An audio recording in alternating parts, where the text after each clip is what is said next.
What's up, guys? Welcome to the Behind the Golf Brand podcast. This week, I have my old friend Bob Winskowicz from Sqairz Golf Shoes. A lot of you guys already know what Sqairz is. You've seen their commercials. You've seen them used on the tour. You've seen all the big greats use them. And today, I have the brains behind the brand, and I'm super excited on the show because we've been talking about this for at least 2 years. So, without further ado, welcome to the show. Paul, as always, good to talk to you. Thank you. Thanks for having me on the show. So, where are you located? We're actually located in New Hampshire. We're about 45 minutes outside of Boston and right over the line in New Hampshire, Windham, New Hampshire. Now, are you from that area? I am. I grew up about 30 miles away, a small town called Georgetown, Massachusetts. So I'm a Boston boy at heart. Or as we say, hot. And so it's we moved up here about 8 years ago from Massachusetts and love it up here in New Hampshire. But for the last 2 weeks, it seemed like it's been rain for 2 weeks, and finally we're getting some good weather. And I think the golf courses are going to be rocking this weekend. Oh, really? Yeah. Finally, right? Now golf season's in the. I mean, it takes forever. It feels like, doesn't it? It does, particularly in the Northeast. We go April to November, and it just seems like you have quite a bit of rain in April and May, and then November gets a little cool. But we try to get out as much as we can and make the most of it. So, are you a golf pro? Oh no. I'm a 10 handicap. I'm a 10 to 11 handicap. It's interesting. I tell people that, I work a lot, and I love what I do, and which presents a challenge to get out on the golf course. I usually play Friday late afternoon and Saturdays. I don't play on Sundays. So I get in a couple rounds a week, and if there's a tournament, and then that changes things up. But yeah, I think I think my average a year is about 25 rounds. I mean, I really don't play that much golf. Just because you're so busy with running a company? It is. Or just with life? It is. It's a combination, but 90% of it is the work. There's myself and my wife, and we've got a 4-legged son, and so we don't have any kids, so I can't claim the kids. It's just that I love what I do, and I spend a lot of time doing it. I think people have a misconceived notion that if you work in the golf industry, you play golf all the time. It's true. We've known each other for a while, and I mentioned to you that I used to work for Arnold Palmer. I ran Arnold's golf equipment company for a little over 3 years, and at the time, we were very prominent, and certainly with Arnold's name, there was probably a handful of courses out there in the U.S. that I couldn't play. We could make a call to the head pro, and say, "Hey, I'm the senior VP of sales and marketing for Arnold Palmer," and a lot of these guys will do that. We'll send them a set of irons or a driver, or at the time we had hot seat golf bags, and so we could send them golf bags as a thank you. And but I never really did that. I never really took advantage of that because it was, I tell people jokingly, I say, it's like working in a chocolate factory all day long. The last thing you want to do is go home and eat chocolate, So exactly. But I love golf, and it's like you don't have time, right? I mean, it's like 5 hours, so it's like if you're, I don't know, like I play a lot, I guess you could say. But if I'm like out trying on equipment or testing it out or getting a lesson, like that's not really playing. That's just like filming it and trying to get it right. And like, I'm not there to like just focus on my game. I'm more focusing on whatever I'm checking out that day, And I'm kind of the same way. It's interesting. I would say most of the rounds I do is I'll take a new model of shoe and go out and play. I do go hit balls. I go to the range and hit balls with the shoes and get a good feel for them. Check some stuff out. But yeah, it's interesting you say it that way, because I am very mindful when I play of what my feet feel like, how the shoes perform. So it's always it seems to me now that I think back, my head is always in a different place than focused on the golf. Excuse me. Yeah, it's because you're like already kind of focusing on the, what you're working on, I guess is a better way of saying it. Yeah. And what, trying to get better, or enjoying the game. So growing up, then how'd you get into golf? Well, excuse me. That's quite an interesting story. As a young kid, I caddied. My Really? father was a big golfer, loved the game of golf. And so at a very young age, I got out on the course as a caddy, and I'd caddy for my father. And then on the weekends, I would stay at the course and caddy even some more. And really, that's what got me into the game of golf, was caddying. So was this in Massachusetts? Yeah. It was a small public course called Far Corners Golf Course. And I would get up there early in the morning. My father would get up there early, and we'd get done maybe about 11 or 12. And I would stand around, and a guy who was going out at 12 and 1 would say, "Hey, I need a caddy." And I think it was for $5. I used to carry the bag for 18 holes. And There's a lot of money back then, though. it was, I remember those days. And As a and kid, that, too, you're like, I'm rich. yeah, it was, and I had some guys that I'd always caddy for, and it was always fun, and they'd give me a little extra. But it was something that introduced me to the game, particularly the competitive side of the game. And then obviously from there, I started to play, and I was taught primarily through my father and just watching the game and being up close and personal caddying. So yeah, that was some time ago. So you grew up playing golf. Then were you on the golf team or anything like that, or you just like played for fun and were just Yeah, when I went to college, I went to a small school up in Maine called Husson. It was called Husson College at the time. Now it's Husson University. I played Husson University. I played on the golf team, and up there in Maine, it was very limited season. I think we played for about a month and a half, 2 months, because of the it's school so far season. north?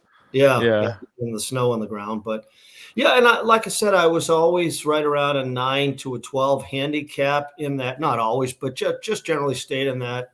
I was not a great golfer. I always had the distance. I was a long driver of the ball, and I always hit the ball high and long. Short game is terrible. Putting is okay, but I could stripe an iron and a driver. But I love playing the game. I love playing in events with a partner. If I'm paired up with somebody who's a 3 or 4 handicap, I'll go up and have a couple of bad holes, and they'll be right there. So I really enjoy those type of events. So, all right. So you graduated from college, and then what did you do? Did you go get a job at Arnold Palmer, or what was No, I before went that? into the consumer goods industry. And for a number of years, I worked for this company called Alberto Culver. And at the time, a good friend of mine, or I developed a friendship with a gentleman who was a vice president there, and he left and went to work for McGregor Golf. And I got a call What did that company do? The one, the Alberto one.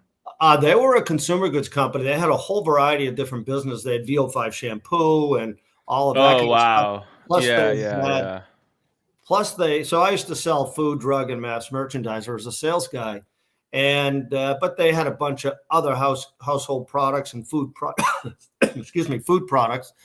But this gentleman, John McNulty, called me one day and said, "Look, I'd like you to come work for me at McGregor Golf." And this was early January, and I was a little unsure at the time, and so he said, "Look, I'm going to send you a ticket. I'd like you to come to the PGA show." And I walked into the PGA show, and I walked into that room, and I said, "I don't care what he pays me. I'm going to work for that company." And I went to work for McGregor Golf. That was my first foray into the golf business. So, what year was that? Oh boy, I think that was 80s? 1995, if Oh, my okay. memory is correct. 95, 96, and then I was there for At I think McGregor. Yeah, McGregor for four or 5 years maybe, and then I got a Doing call what? one day. What were you doing at McGregor? I was running the eastern half of the United States. For We were, sales? yep. I managed, I think at the time, maybe about 15 to 20 independent reps. And then I would call on all of the major headquarters, like Nevada Bob's of the world. At the time, there was Summit in Springs down in Pennsylvania. But I would call on all the major off-course retailers. And at that time, really, people were just starting to get into the sporting goods world, selling into sporting goods. But for the most part, I handled the off course and I managed on course rep group. So the guys, the independent rep groups that would go out to all the Brooklyn, or go out to all the pro shops and Correct. try to get the sales there, and then all the brick and mortar, you were in charge of the big brick and mortar. Yes. Yeah. And at the time, as you can imagine back That's then, a lot back then because there was no internet. I mean, that was the heyday of internet. So like that was it. There was brick and mortar and there was pro shop, and that's it. There was no that online was it. sales. And There the was brick and nothing. mortar was predominantly like Pro Golf Discount. It was Nevada Bob's, things like Summer in Springs. There was Golfers Warehouse up in Connecticut, down in Connecticut. And, there were these chains of off course, and that was it. There was no real at the time, and off course was becoming a big play. And then, eventually the Sports Authority and those type of people came to life, and we would sell them. But my focus was on off course and the independent groups, which were the calling on the pro shops. So then, okay, so you did that for 3 years. I mean, it seems like you kept on like honing your skill. Now it's like first you're doing like regular consumer goods, then you go to McGregor and you start learning the golf industry, which is completely different than consumer goods. And then what happens? So I got a call one day from a recruiter. Said, "Look, we've got a job as the senior VP of Sales and Marketing for Arnold Palmer. Would you be interested in talking?"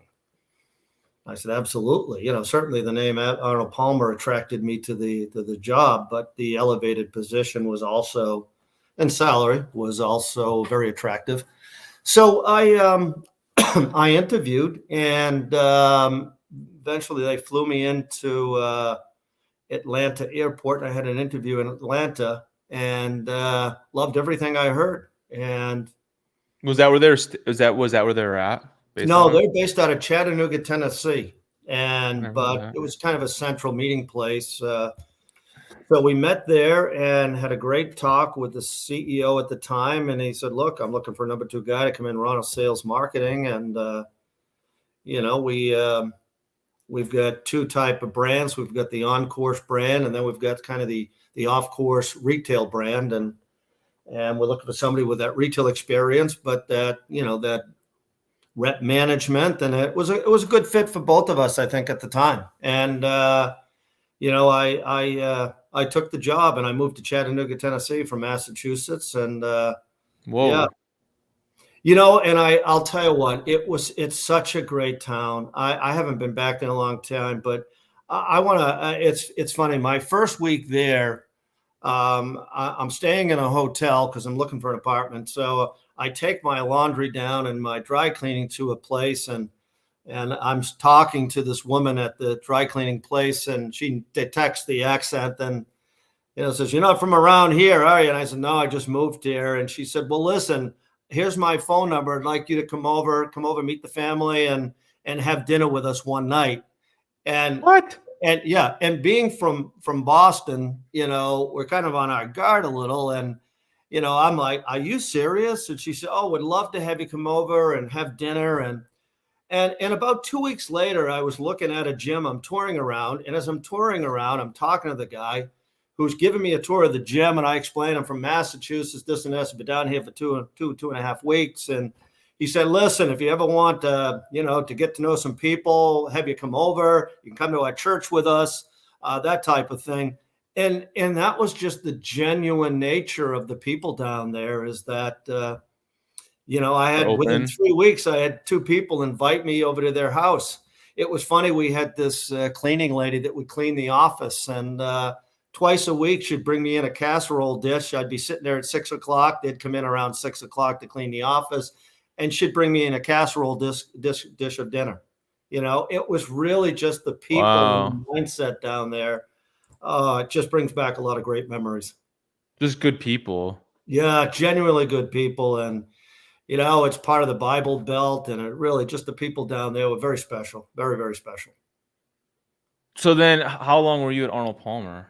A little over 3 years. Yeah, a little over 3 years. And then I left and I started a company, a a technology company with a friend of mine. And we had that for about 17 years. And then I sold What was out my that? interest. What was that? It was We, tech or golf tech? it's interesting.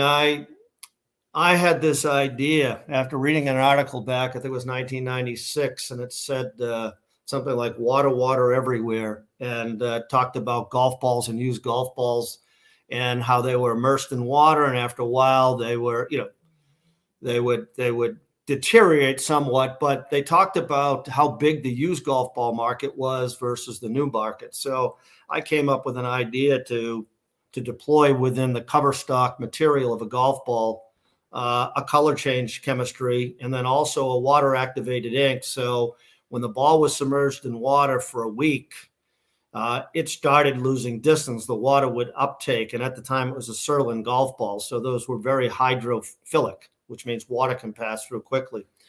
And so it would uptake water and then start dissolving the fillers in the core of the golf ball. And it would reduce the coefficient of restitution, which is the responsive nature of the golf ball.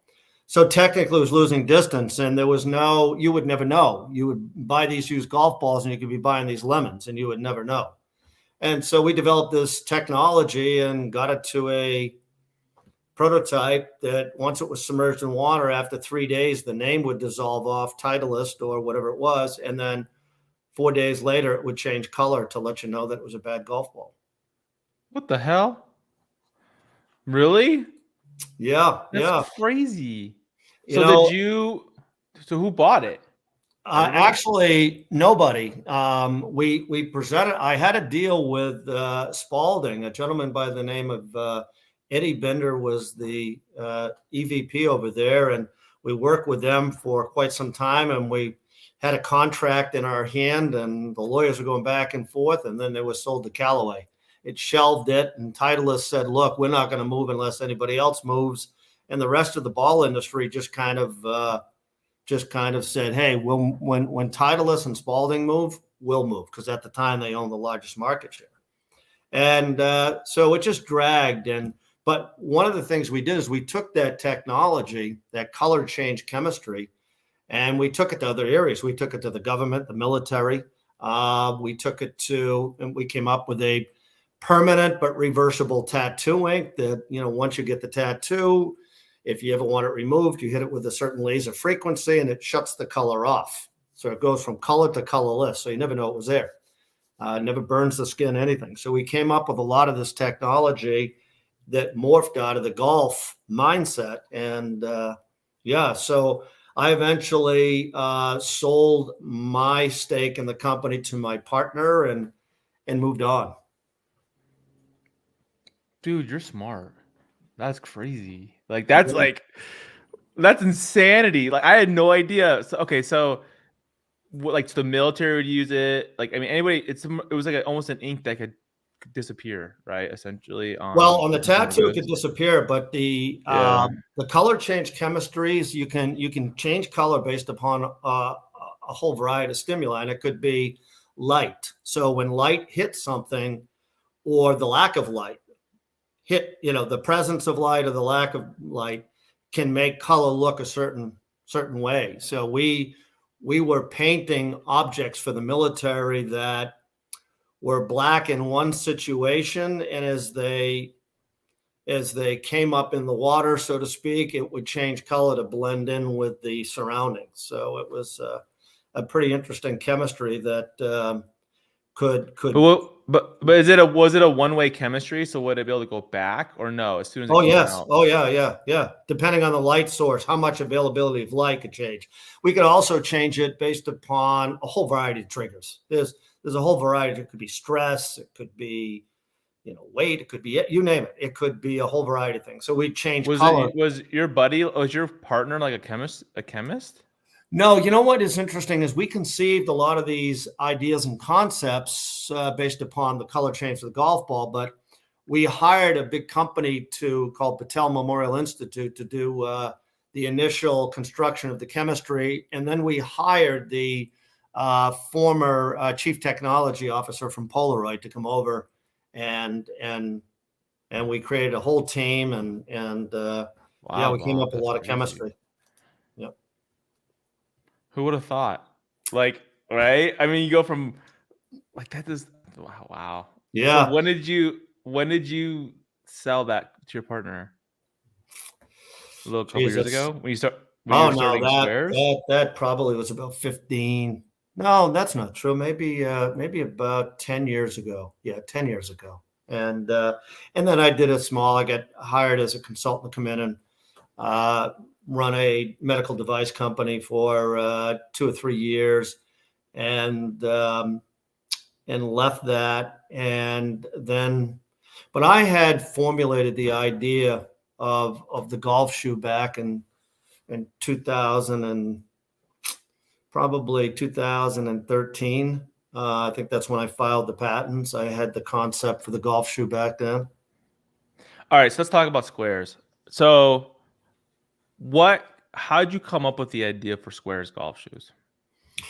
Yeah, I watched back in 2009 the popularity of these lightweight sneaker like shoes like Echo kind of burst onto the scene in 2009, and I had previously done, while I was in the golf industry, did a fair amount of research on ground force and things of that nature, and always had an appetite for learning about the science behind the golf swing. And when I saw these shoes come out, these lightweight sneaker like shoes, I just thought to myself that just it's counterintuitive to the science of the golf swing, that if you can take a golf shoe and hold it by the heel and the toe and twist it, throw it away, it cannot facilitate the golf swing.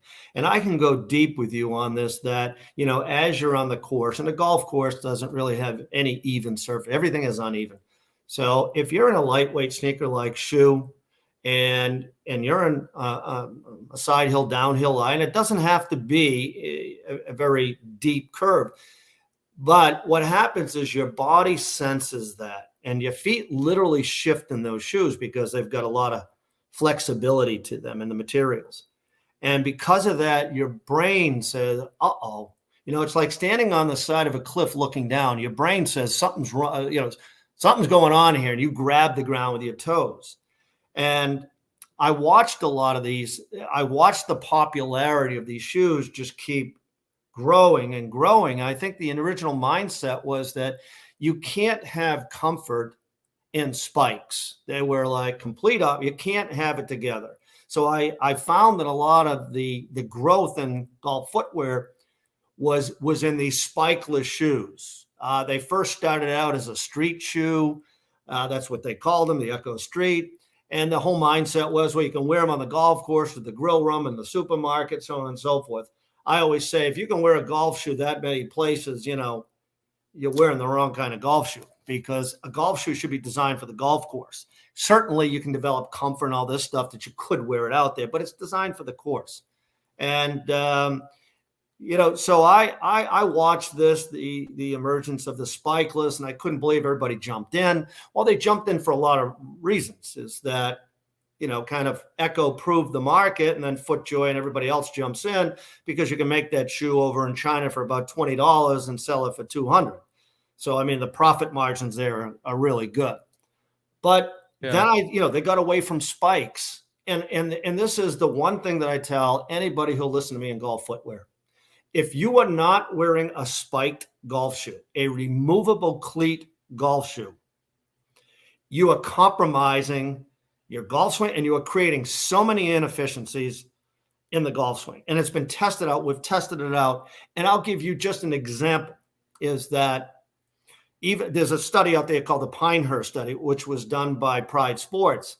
And they tested golfers. And if you are, they found that it's about 6 yards of distance on a driver and up to about 10 yards on an iron difference between a spikeless and a removable cleat. The other thing I would challenge everybody out there is that the pros today, one of the common phrases today is use the ground, use the ground. And now how do you use the ground? Where are the pros going to get more distance from? It's not the equipment today. It's not the club. It's not the shaft. That's pretty much been maxed out. And the USGA has been all over them for that. So it's not the ball. The ball's been highly regulated for so many years. It's not the ball. It's their use of the ground. And with the software and the technology today, they can identify their inefficiencies and fix them, and those result in better accuracy and better distance. So with that said, 82% of all tour players wear a removable cleat on their shoe. 82%, not spikeless, but a removable cleat. All the majors last year were won by a person wearing a removable cleat. So what is it the tour pros know that the amateur doesn't, which is ground force? It is your connection to the ground that is paramount in creating that energy exchange, which ultimately is the reason for distance. Now, I tell people this all the time, and it finally starts to resonate with them that, look, in the golf swing, the only way to create distance is your interaction with the ground. So does a golf club create swing speed? No, it does not create swing speed. Does the golf ball create swing speed? Distance comes from swing speed. The only piece of equipment that you wear that helps you generate swing speed is your golf shoe, your connection to the ground. So think of the golf club as you put the pressure into the ground, and we measure that by Newton. So you put the pressure into the ground, and every action has a reaction. So as you take the club back, you take your weight, you transfer it to your trail side, and then it's how fast you can move it from your trail side to the lead side creates that distance. So it's the energy you create and then how you use it. Those are the two key things in creating distance. Now you create that energy, and think of the club as like a conduit. It's like the lightning rod. You transfer that energy down through the club, and that energy is delivered to the golf ball. So the golf ball just sits there and absorbs the energy. The club transfers the energy. So everybody out there listening to this is thinking that the driver is the most important thing, and I can't wait to get the new driver. I'm going to give you a very interesting statistic. Arcos, and for those people who don't know what Arcos is, they have this little piece of equipment that goes on the top of your club and the butt end of your club. It can measure swing speed, can measure all this stuff. And over 20 million, they've done over 600 million recordings of shots. And they did 20 million of drivers over the last 5 years. And if I was to ask you and everybody out there in the last 5 years, how much has driver distance increased? And you think about it, and I can embarrass everybody here by saying, you think about all the latest and greatest shaft technology, all the lessons and all the new technology that the big driver companies are pushing out there. The answer to the question is plus 0.5 yards in 5 years. So here are the numbers. Half a yard. Half a yard. In 2018, the driving distance, the average driving distance for an amateur was 226.4 yards. All right, good. That means that I'm like where I'm supposed to be. Phew. Right. Okay, And today in 2000, well, this is 2022. In 2022, it is 225.9. So it's minus, I meant minus 5 yards.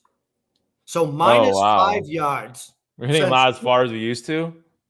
That's it. So is that? But why do you think that is, though? Do you think that's because? Okay, let me ask this question. Do you think it's because of the tech, or do you think it's because in the last 3 years we've had like a billion new golfers come up that don't have a damn clue and that are new, and So they're every just year, when you think about people entering the game and leaving the game, it pretty much just washes out. And then there's other things about altitude and all this. And in the data from our coast, they contemplate the altitude stuff and all that.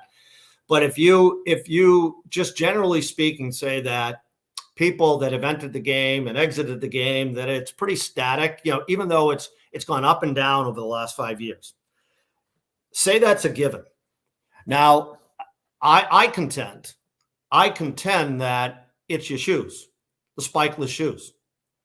And really? Why? I do. Why. Because if you look at the tour pros, the average driving distance has gone up every year except for 1 year since 2012 to 2022. Why has their driving distance gone up since 2012 every year except for 1 year? Okay. And 82% of the players wear spike shoes. In the amateur market, 60% of the players wear a spikeless golf shoe.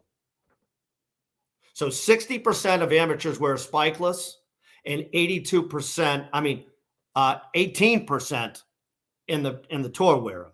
All right. So my point is, why has the PGA Tour increased in distance? And again, you come up with a bunch of different reasons. But I will tell you that in the amateur market, you would think in the last 5 years, with all of the new metal woods that are out there, all of the shaft technology, the golf lessons, all of this stuff would translate into an increase in distance over the years. And in fact, we've gone back a half a yard in the last 5 years. Do you think so? You think it's because people, it's the shoes, right? Like they're not getting the same kind of ground connection. Yep. Connection with the shoe. Now and they're slipping and sliding and they're losing their power. Correct. And I would argue that this has a lot to do with it. And so a lot of people out there listening may say, wait a minute, that is just a big claim. But if you think about where does distance really come from? Like I said, it's not the club. It's not the ball. You create the energy. And it's one thing to create the energy. It's another thing to use it. All right. So when you put that pressure and you exert that pressure on the ground, somebody like a Rory or a Tiger or a Justin Thomas, if you watch them when they swing, it looks like they're sitting down as they're bringing the club down. It looks like they're sitting. What they're doing is they're forcing more energy into the ground. So they're generating about 1.3, 1.4 times their body weight. So if they're 200 pounds, they're naturally exerting 200 pounds of pressure on the ground. It's giving you back 200 pounds, but they're forcing 1.3.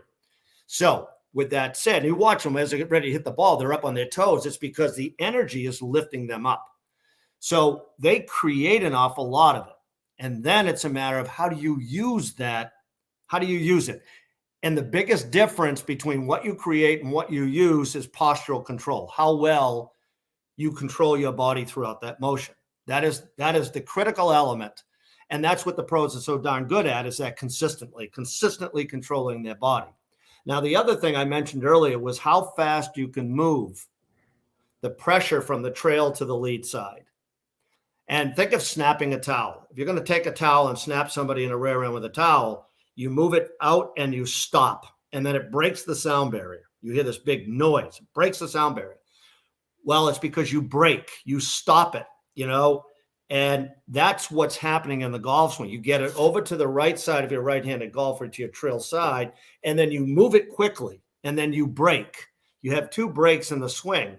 You get it back, you break, and you come forward, and right before you hit the ball, you break again. And that's why your hands are moving at, say, 18 miles an hour, and the club is moving at 120 miles an hour or plus. So so if you don't think the shoes have any impact on that, or can have an impact, good or bad, it's completely wrong. It does. And we've tested this. And this is what we have done. We have tested pretty much every golf shoe out there. whether it's that lightweight sneaker-like shoe, or it's a structured performance shoe like a Sqairz, an Adidas 360, or a FootJoy Pro SL. And we can test those, and we can see marked differences between balance and stability.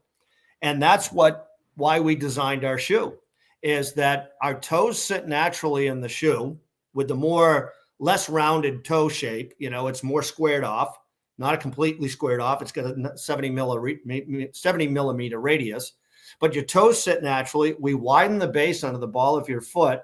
So now inherently you're going to have better balance, better stability. And as I mentioned before, postural control is really balance and stability. And that will dictate where you hit the ball on the face of the club, center face strike, off balance, whatever, because your arms follow your body. And if you are off balance, you're going to have off center face strikes. And that's what golf club companies have tried to do over the years, is to try to mitigate the loss of distance on off center face strikes, that you don't lose too much when you don't hit the sweet spot. So it all begins with balance and stability as a function of your connection to the ground. And that connection to the ground, the balance and stability, has a direct relationship to accuracy and distance. And that's what Sqairz was able to achieve. And that's why we make these claims that we can improve your balance and stability, and that inherently will translate to better accuracy and more distance, and we can measure that. That's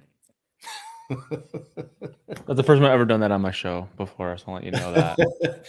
There's a lot of science here, Paul, and we are all, everybody in the game has heard about building the swing from the ground up. It's like a commonly used phrase. The newest thing out there is using the ground, and the other one is breaking. Breaking is that you get it back and you break here and then you break here. And the wider base in our shoes help you break better, which means more club head speed. So it's forced with all the regulations and clubs and balls. If people are looking for more distance, you've got to look on how you can use the ground more efficiently. And that will eliminate inefficiencies and, in contrast, produce efficiencies in the golf swing. So you first filed the patent in 2013, right? On Sqairz, correct? That you said earlier. There were two filed back then, and since then we've got about more of eight issued patents. Yep. So was it like an initial patent, like a design or utility? Correct. Or what? Yep. Design patents. The first 2 or 3 were design patents. Actually, the first 4 were design patents, and we filed a utility. We've got a couple of utility patents and 6 on the tech, on how it works, right? Correct. The tech behind it, not the way it looks, but more the tech of how it works. Correct. In case anybody doesn't know, that's the difference between design and utility. Just one is the way it looks, and one is the way it works. Really, technically, yes. Yep. Basic. Yeah. Yep. That's a good way to boil it down. Yeah. And that's interesting too. When you think about the looks of our shoe, when I launched this, people said, it's got a square toe and all of that, and if you take a look at the shoe, it's a good looking shoe. But, the interesting thing is, when you look at what Ely Callaway did with the Big Bertha and what Karsten Solheim did with the irons, and I'm not putting myself in that category at all. But when they launched the Big Bertha and they launched the first ping irons, they were both looking for perimeter weighting. They both sought out perimeter weighting in a club. And when they got done, that's the way perimeter weighting looked. They didn't have a mindset of how it should look. So what happened was Callaway comes out with this oversized shovel of a golf club. It was this massive head with no hosel, and they didn't care the way it looked. And it was radically different. No hosel and a massive head size. And ping irons looked like something from Mars, but they didn't care because the clubs performed. It broke the mold of these traditional looks, and they didn't let the looks of the shoe dictate the design. It was the science really dictated the look of the shoe. And that's what we did. All the science told us that you've got to let the toes sit naturally. And even in Phil Knight's book, The Shoe Dog, he mentions you need a wide toe box so the toes can sit naturally, because once you angle your toes in, you start losing range of motion in your feet. And because they can sit naturally, you'll have more comfort and you'll have better balance and better stability. So that's where the science took us. And, we went out there and we took a lot of crap at the beginning, but I tell people, hey, put them on your feet. If you don't like them, send them back. And Oh, that's, really? yep. If you were like saying like, oh, they're not whatever. They're square toe. And you're like, yeah, no crap. That's the name of our company. Like that's why it works. Like, Yep. Yeah. And I think too, when people got the shoe, if you go out and market, it's got a square toe, it's got this and that. They're thinking the old place kicker shoe, and it's not. It's got a 70 millimeters. It's just less rounded than most golf shoes. And you think of some of the best selling shoes out there today. You take the Hoka shoe, it's got a lot more room up in the forefoot of the shoe, so people's toes can sit naturally. And, it's all about the ergonomics, the function of the foot, biomechanics, all this stuff that, hey, it's been proven out, not just with us, but other shoes and other companies. So, it is, but we have a patent on it in the golf industry. So when did Sqairz launch? We launched about a little over three years ago. Back in January is our third anniversary. And here we are today, and we've won on tour. We're playing on tour. We got, Nick Faldo. It's a great story that Nick came to us, and what's the story with that? Tell us the story. Yeah, it's really pretty interesting. When my phone rings one day, and gentleman on the other end says, "Hey, my name is Jeremy Eisenberg. I'm Sir Nick Faldo's agent, and Sir Nick would like to get a couple pairs of shoes." And I'm like, all right, who is this? I'm thinking a friend of mine's breaking my chops. And so he says, look, we do a show called the Faldo Formula. He does product testing, and he does a lot of exercises about balance and stability. So one day he went on Google search and said, balance and stable in golf shoe, and Sqairz came up. Thank God for search engine optimization. So Sqairz comes up, and he couldn't find them anywhere because we're sold directly online. And he had his agent call me. We sent him some shoes. I got on a Zoom call about a month later. And he was so impressed with the results. He said to me, and he did an interview on this. It's out on the internet, so you can hear it verbatim. And he said, I would have never believed it. I picked up 6 yards of distance, 2.3 miles an hour in my swing speed. And I just felt more stable, instantly felt stable. And that's the beauty of these shoes. When you put them on, you feel it instantly, the difference. And so he says to me, he goes, listen, I love what you're doing. How can I get involved?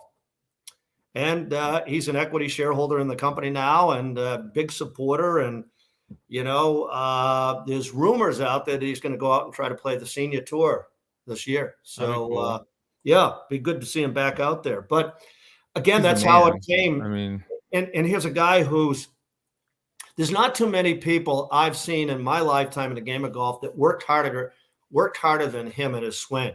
And in fact, halfway through his career, he changed his swing. He had David Ledbetter come in and just completely revamped the swing and went out and started winning. He's got 6 majors and over 40 wins. And, he green dedicated. Jacket. Yep. These 3 of those are green jackets, and the other 3 are opens. Yeah. Yep. I think like the next generation of golfers don't understand like who he is. You know what I mean? Like the iconic time when Tiger Woods won, who was it putting Tiger Woods' jacket on? It was him, right? Like, because he'd won the year before. So it's like, yeah.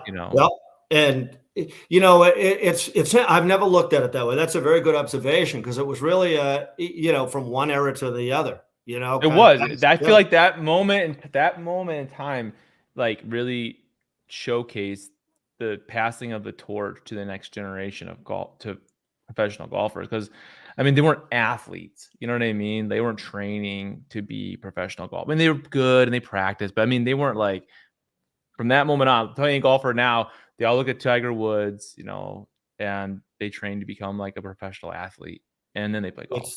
Like It's so that's true. It's so true. They get psychological coaches. They get oh yeah, strength and there's none of that crap back then. coaches. It's like you're a good Right. golfer. That was Yeah, it. Like they're out drinking, smoking every night, smoking cigarettes and drinking out there. And we've all seen the videos of these guys. And it's funny when I as I mentioned, I worked for Arnold Palmer for a number of years, and we'd have a board meeting, and I would sit there and the night before we'd have dinner with Arnold, and he'd tell stories, and it just was just they led a life that did go play golf, to go into the bar, have dinner and a bunch of drinks, and then go to bed, get up and play again. It was a different lifestyle back then. Now today they're on these high nutrition, high protein diets, and they're it's like you said, they're high performance athletes. so was he initially on board, or he just saw you guys after about a year or so, and then you'd already kind of gain a little bit of momentum, or he saw it in the beginning and was like, "Oh crap," because I was like, what happened with that? We launched it on a January PGA show, the end of January, and 20? three and a half years ago. Yeah, it's like And 2020. and I got a call the end of April. I got a call the end of April from Jeremy, and I think Wow. we signed the deal in May of that year. So who else have you gotten? Like, Well, who else believes in the product? Step Yeah, Straka, who finished seventh on the FedEx Cup points last year, won the Honda Classic, had maybe I think 8 or that's a 9 big top. deal. It is. I mean, when you think of other companies, other footwear companies out there, you can go through the list and look at it last year. What company won majors, or I mean, won tournaments out there, and if it's not FootJoy, it's really it's not. It's tough to win out there. I mean, FootJoy's got so many people playing. If it's not FootJoy, the rest is kind of spattered around. But here we are. We got one tour player, and he goes out and wins last year. One PGA Tour player, and we've got with John Daly, with Mark Calcavecchia, Fred Funk on the senior tour, and Faldo. And then we've got some great young ladies playing the shoe that were in the Symetra, and so trying to make it to the LPGA tour now. It's the Epson, called the Epson now, but so we've got people out there wearing them. So it's won on tour, it's played on tour, it's been validated. The other thing too that I'm very proud of is when you think of the tour players that are out there, they're certainly not going to wear it or play it if it doesn't work for them. And they Because get they paid. want to win. Like They do. it's about Yeah. winning. Yep. This is the advantage to win, Yep. not I look cool, like Exactly right. But, and to that point, there's a lot of people throwing, money at the top 10 or the top 5 guys out there, tons of money. And, but it's interesting when I look at the industry, these instructors, a lot of these high profile instructors like Jim McLean, Rick Smith, Todd Kolb, you've got Mark Immelman, Bobby Clampett, Jake Thurm, Taylor Crosby, some of the top instructors out there. All of those 7 people I just named all wear and endorse Sqairz. Mark Immelman, you've got Bobby Clampett, Jim McLean, Rick Smith. Now, these are the hardest guys to break through. If you think about the pro, certainly the tour pro, he's not going to play if it doesn't work for him, no matter how much money you pay him. But again, what you pay him and, has a direct correlation whether they're going to wear it. But again, ultimately, it's going to work. But these instructors, they get no skin in the game, none. We're not paying them any money. no, they're based off the reputation. That's all they, That's it. That's it. They And have their reputation. objective is to help people play. They're measured by how well they help people out to play better golf. So when I've got some of the top elite instructors in the world endorsing and wearing that shoe, that says a lot, because these are the guys that understand ground force, swing analysis, swing dynamics, and they wouldn't wear it, endorse it, unless they truly bought into all the science and the technology that we deploy in our shoes. So, I mean, what's on the horizon for this year with Sqairz? Well, we just launched a new shoe called Speed Bold. It's a little lighter than our previous models. We've revamped the collar material, the tongue material. It's a one-piece construction. That means less sewing inside, a lot more comfort. We went down that path, and it's been very, very successful. It's a really cool, bold-looking shoe. It's got very clean, very classy looking. We object to putting any real color on the forefoot of the shoe. We don't want that to pull away from the eye about focusing on the ball and hitting the shot. So it's a very clean, high performance shoe. We launched some new mesh styles. Now, when I talk about mesh and I contrast that against the sneaker-like shoes, with our mesh shoe, we figured it out. I swear I'd never come out with a mesh shoe because, again, if you can take a shoe, hold it by the heel and the toe and twist it, throw it away. Don't wear it. And we found a way to put structure into that shoe, and you can't twist that shoe. So we did a more breathable upper. It's water resistant. Our Bold and our Speed models are waterproof, 100% waterproof. But we found a way to do it. We just launched some new ladies models. We're launching very shortly a new pickleball shoe. And we have already put in play and have got some major league players playing with our new baseball shoe. So we've ventured down this path because in any land-based sport, to play that sport, you need to be balanced relative to the motion, and you've got to be able to control that motion. So that's balance and stability. So no matter what sport you play, if you're a pitcher, if you're a fielder, you've got to be balanced. If you are a golfer or a baseball player, you need that ground connection. Everybody, whether it's pickleball or you get ground connection. The other thing in pickleball that's important is that the age bracket that's playing this is a lot older, so they need better balance and stability. It's one of the first things to go as you get older is your balance and stability. So with our wide base, toes sitting naturally, wide base here on the ball, under the ball of your foot, it's showing, we're seeing that it's less injuries. Why? Because you're more balanced and stable. You're not rolling your ankles. So again, it's the performance, it's the comfort, and the functionality, and the cool design of the shoe. So then how many styles of shoes do you have then? When it comes to golf, speed, right? You have speed. We have speed. And then you have bold. And you have bold. Well, it's called Speed 1. And then we have bold. It's Speed Bold. Then we have the mesh line of shoes, men's and women's. And then women's, we just launched. It's called the Freedom Ultra. And these are really good looking shoes. I mean, they're on our website. We just launched them for Mother's Day, and we do them in gold and silver and a black and white. And when you see these shoes, they're just really, really good looking ladies shoes. We're coming out with the new microfiber ladies shoes. Ladies need a lot more flexibility in the top of the shoe because they generally have, bunions, or they develop, that knuckles showing up, that hammer, that, they've got the hammer toe type of. So you need a little more flexibility up in the top portion of the shoe. So microfiber solves that problem. But we've got that, and we're launching a Speed 2.0 in the fall. So we've got probably 5 or 6 different models in golf.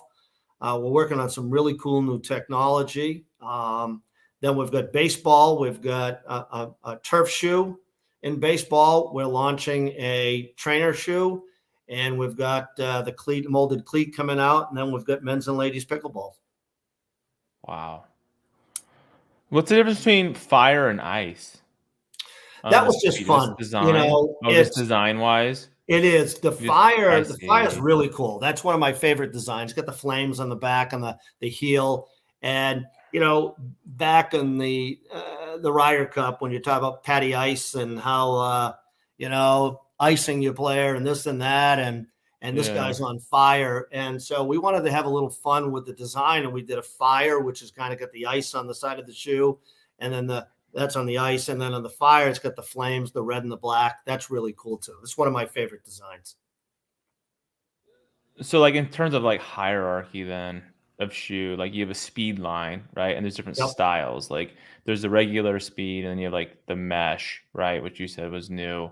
yep, And then you have, like, different, like, subcategories, right? Like you said, like a fire or a pink or ice, but those are more like styles, I guess, of the correct. main Yep, line. yep, yep. And Yep. Just then different colorways. Yep. you have one called Arrow, but are you guys still doing Arrow, or are you phasing No, Arrow out? that's been phased out. That was the very first shoe we launched with it, what we call the Arrow in the 2020, and those have been phased out. And that's the interesting thing is that when you launch, that was our first launch was the Arrow in 2020, and we learned a great deal at the time. I said that the structure of the shoe, we wouldn't compromise the structure. And structure has a direct relationship to the weight of the shoe. And when we launched, we heard from people saying, hey, it feels a lot heavier than most shoes. Well, at the time, you had a lot of those lightweight sneaker like shoes. So there was a huge dichotomy there. But when you look at the bracket of high performance shoes like a Tour 360 and the FootJoy Pro SL, and when you look at those, we were within an ounce or two of those. So, but we always said we're always going to try to take as much weight as we possibly can out of the shoe without affecting or Compromising. mitigating Yeah. the performance of the structure of the shoe. And we've been able to do that over the years. So when we came out with the speed, it was less weight. We came out with the bold, it's less weight, and we're going to keep working on it. It's just one of those things You're that refining the shoe is what you're doing. correct. Yep. The same technology, the same comfort, the same stability, and you're gonna try to make it faster or better than what it is in Absolutely. each new line you come out with. Right. And we're always looking at new materials, new designs. We look at the cleats, we look at performance of the cleats, we look at the traction pattern, see if we can improve that. And we do a lot of work with pressure mats and how much pressure people can create, how much balance and stability and we also test out other shoes. I mean, I spent a couple of weeks ago in a PGA Tour stores, looking at every shoe there. I was able to weigh the shoes, measure the shoes under the ball of the foot. We do a lot of this stuff. We rip them apart just to see the construction of it, to see if there's any nuances in there we like or we don't like, and try to capitalize on that. But when we designed this shoe, I said at the time it was the best golf shoe, and it's still the best golf shoe ever created. And I'll stand by that. We deployed a heel stabilizer that centers the heel and prevents rollover injury.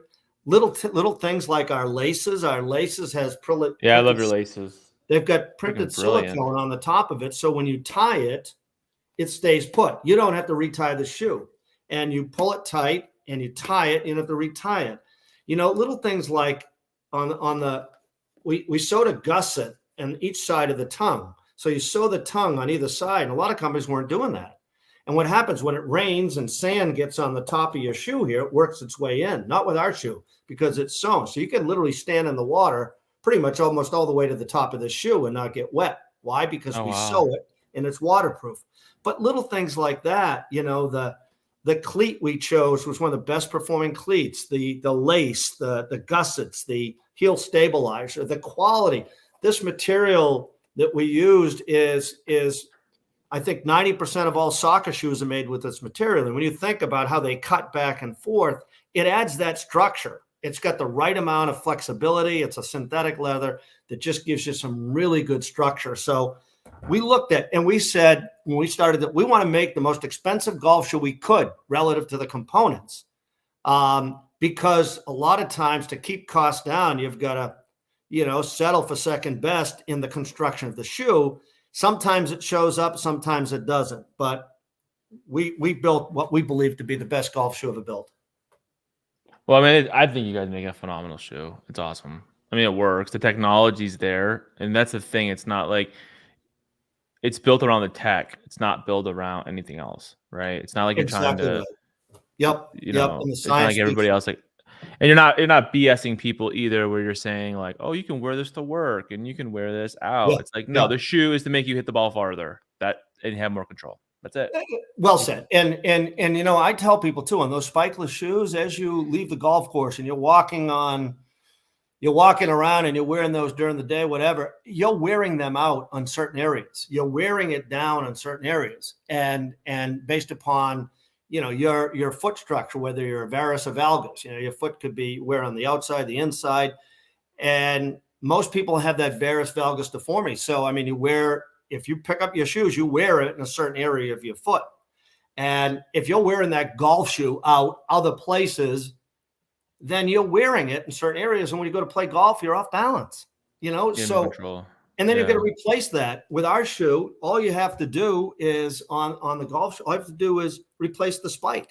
That's it, So, uh, again, to your point, Yeah, like 15 years ago, you had regular shoes and you had golf shoes. And then everybody turned into this thing where it's like, oh, you have an everyday shoe that you can use at the golf course. Well, then, that's been the big thing for the last 10, 15 years, right? yep, The everyday shoe. But like, you're right. And think about that either. Like, you wear those shoes out, going to the mall or going to the movies or going with your family or going wherever. And then you go play golf with those same shoes, but they've been worn out on the inside from just everyday use, when really it's like, that should be a golf shoe that should be used for golf. Like, exactly. Yep. And I jokingly say, Pete, if you can wear it to the supermarket, don't wear it. I mean, don't. It's not a golf shoe. I'm gonna wear my Sqairz at a supermarket. Take a picture. I had Bob on my show today. He told me I should wear Sqairz everywhere I go, and then show it at the supermarket. Show it pick up my kids at school. That'd be It's fun. not that they are so comfortable you will forget to take them off, but you shouldn't. You should wear them on the golf course, and that's it. Wear them on the golf course. Well, thank you so much for being on the show today. I really appreciate it. You guys, Bob and I have known you for a long time, and I'm really glad to be able to share how kind of Sqairz came about. Now, if people want to purchase Sqairz, like, where do they go? Where do they find it? We're only direct to the consumer on our website, and it's Sqairz, and that's SQAIRZ.com, Sqairz.com. Check us out. We've got a whole variety of shoes. And before we leave, I want to thank you for having me on and what you do. It's, you're only as good as the guy interviewing you. And it's one of these things where, as a small company in the game of golf, to have a forum like this is huge. And what you do to provide us with a forum is greatly appreciated. So thanks for what you do, and thanks for having us here. Yeah, you guys have to check out Sqairz. Like, like I said, I think I got my first pair of Sqairz about a year and a half ago, and I tried them out, and I was like, what the hell? Because they were just like so stable. And like, one of my problems, my feet were always like rolling in my shoe, right? Because I was using an everyday shoe. So my foot would roll, on the left foot would roll, right? And when I came through my swing, and with the Sqairz, I was like so stabilized. Like, you're not slipping, you're not sliding, and you have more control of your shot. So it's like the real deal. And the tech's there. I mean, like, that's all they care about, is making you a better player. So definitely check out Sqairz golf shoes. I can't say any more, higher praise than what I've said already. So thanks for being on the show today, and I'll see you guys in the next episode.